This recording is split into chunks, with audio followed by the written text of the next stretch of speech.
Okay, so this was Tom versus Pelleas, with Tom taking black.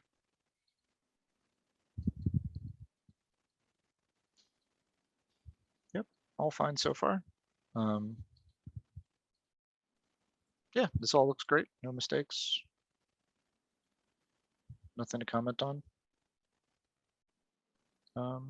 Yeah, I mean, this J17 move is maybe a little bit awkward looking. Usually you'd probably approach at F17 or maybe pincer these stones over here.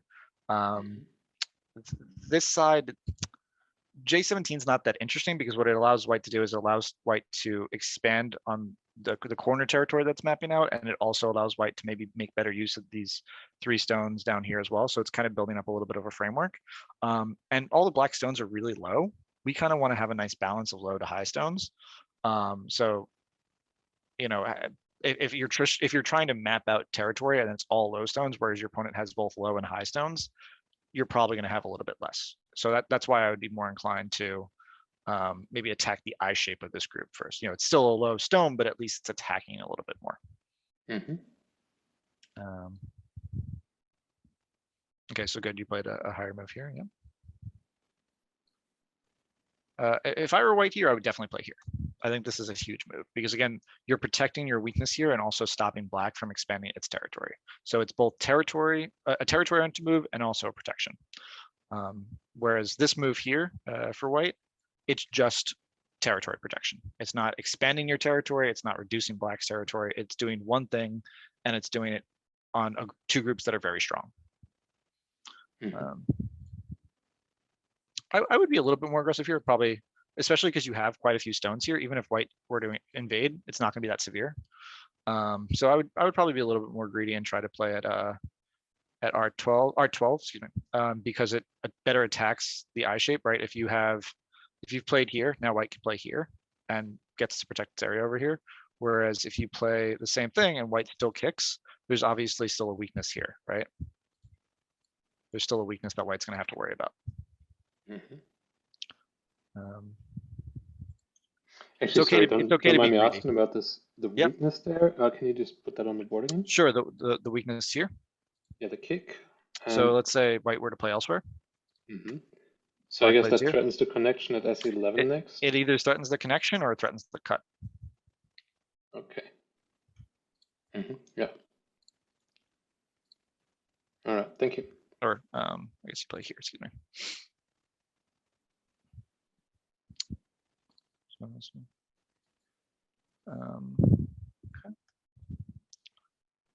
So white plays here. So this is it's tough. It's kind of tough to say why this move is bad. It's distinctly doing one thing, and that is reducing how much black can get. Right? There's no way here that white's going to be able to get territory out of this move because black can very easily just come up here.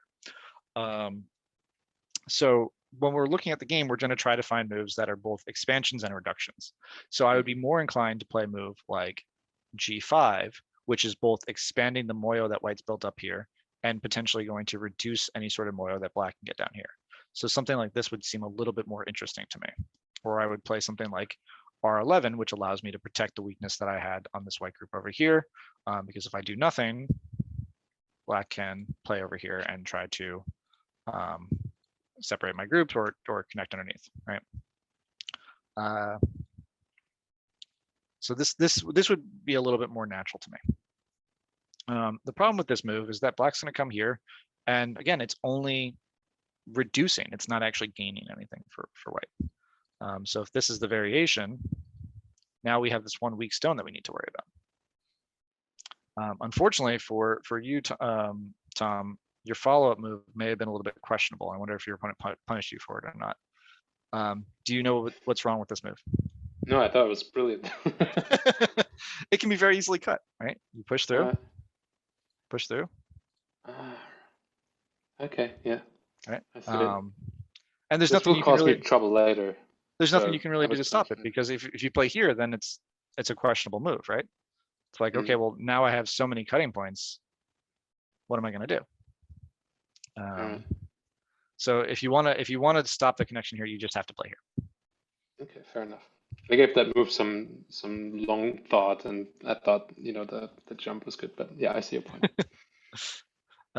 Sorry to burst your bubble. No, that's all good. That's how we learn.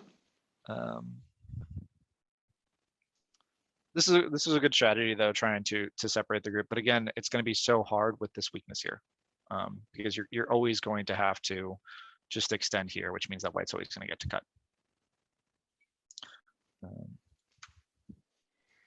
Although white kind of did a little bit of your work for you by playing here. So it seems like white tried to establish a base, but that allowed you to connect and protect your group. So this H3 move was definitely a mistake. Much better just to jump out here or to cut directly. Right. So yeah, now this move at G5 looks so much better, and white still needs another move to live here.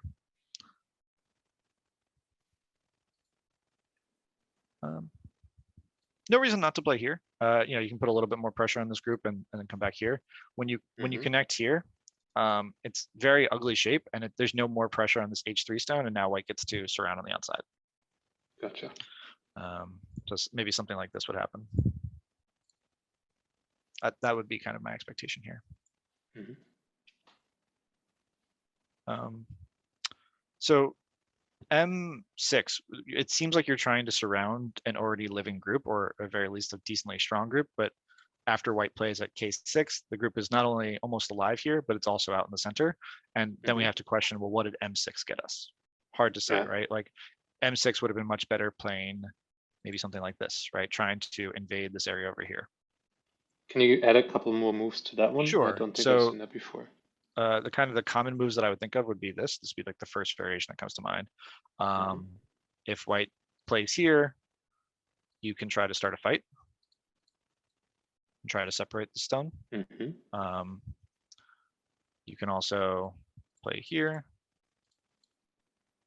and jump out. And again, it's kind of keeping that coming out here and just trying to separate these two stones.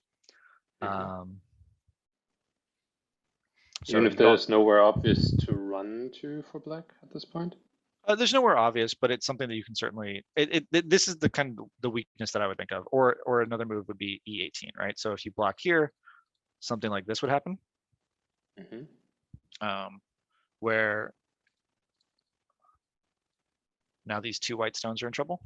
So white would probably need to be a little bit more cautious here and maybe play a move like this, in which case you get to run back to your friend over here.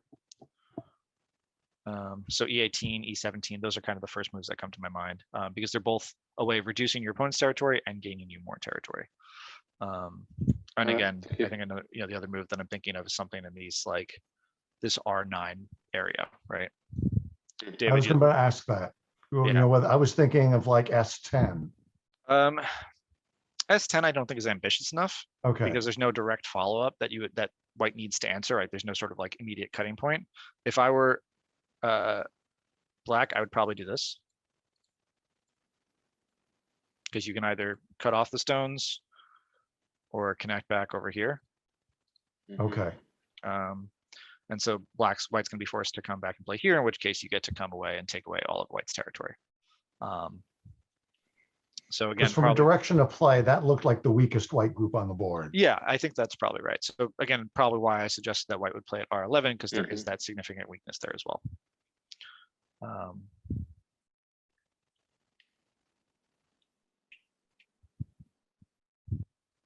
I think probably white could ignore here, because and play here, because if black chooses to play here, white can just jump out and it's alive. If black chooses to, oops, excuse me. Sorry. If black chooses to cap, white can live by doing something like this. And now these stones on the outside aren't really doing all that much in order to actually attack anything or really make good use of the outward influence. So this would be fine for white as well. And it's pretty easy for white to live here, because this is Sentai too, right? Or, the OGS AI was screaming at both of us to play a move like this on either of the sides of the group. This was actually the game deciding group in the end, I think. Yeah, a move like F2 is actually really quite elegant, because if black tries to cut, white plays here, connect, but boom. And so you can kind of make some I shape here. And oops, excuse me. If you play here, black blocks, black has to come back and play here, and you've gotten some nice exchanges out of this as well. Very pretty.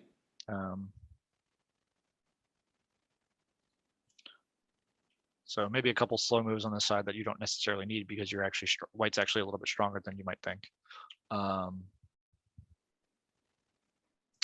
Yeah, this jump here, it's obviously not small because what you don't want to have happen is play here. But again, I still think the focus really should be on a move like this.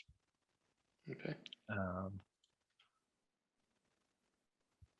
And again, what are we hoping to accomplish here? This group's basically alive, and after white's played here, it's already alive. It's definitively alive, right?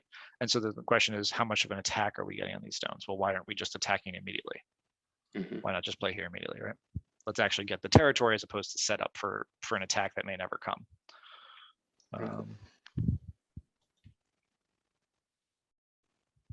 I think that white's move here is probably questionable. There's no reason to add an extra stone. It's just it's not really hurting this black group at all. I think that something like this might happen. And now black gets a little bit of outward influence over here as well. So I think the peep is probably fine, but I would just leave it afterwards. The peep is it helps a little bit with connecting over here, but I don't think we need to continue to play over here.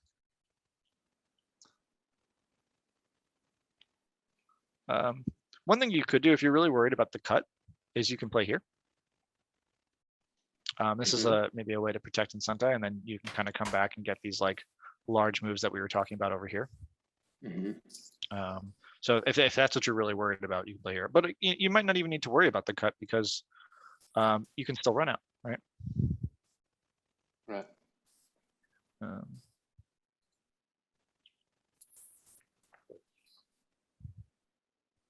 Yeah, again, because white has this move, even capping here is just not going to be that valuable. I think the other move the AI screamed at us was M2. So I think these two moves, the one that you showed, either G2 or M2? F2. Oh, N, like North Pole. N2, yeah.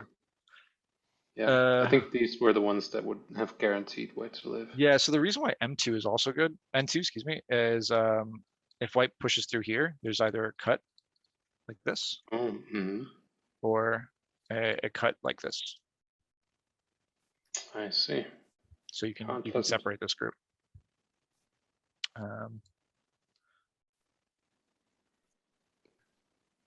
Welcome, Sean.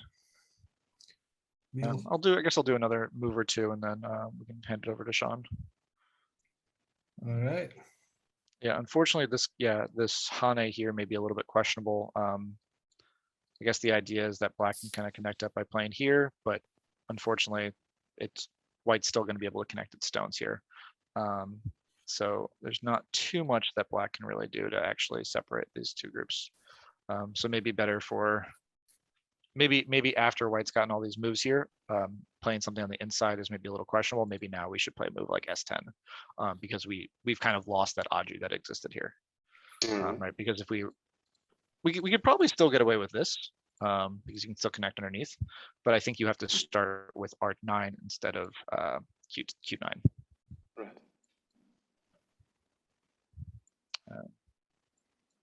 Something like this, maybe. There's still plenty of Aju, but I don't think it's as potent as it was before white got all these moves on the outside.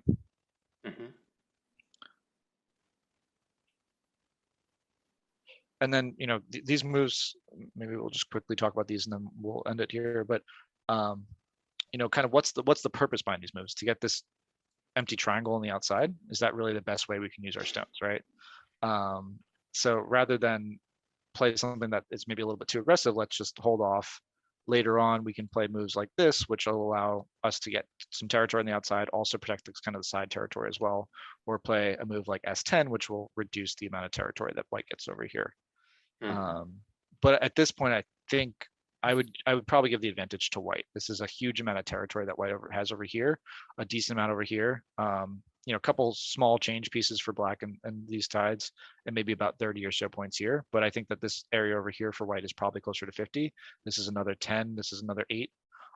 So it's maybe 30 or 5 here, another 10 here, so another 45, 50, 55 for black. So I would say white's probably ahead before Komi, or at the very least close before Komi. Yep. So I guess I will end here. Any other questions on this game?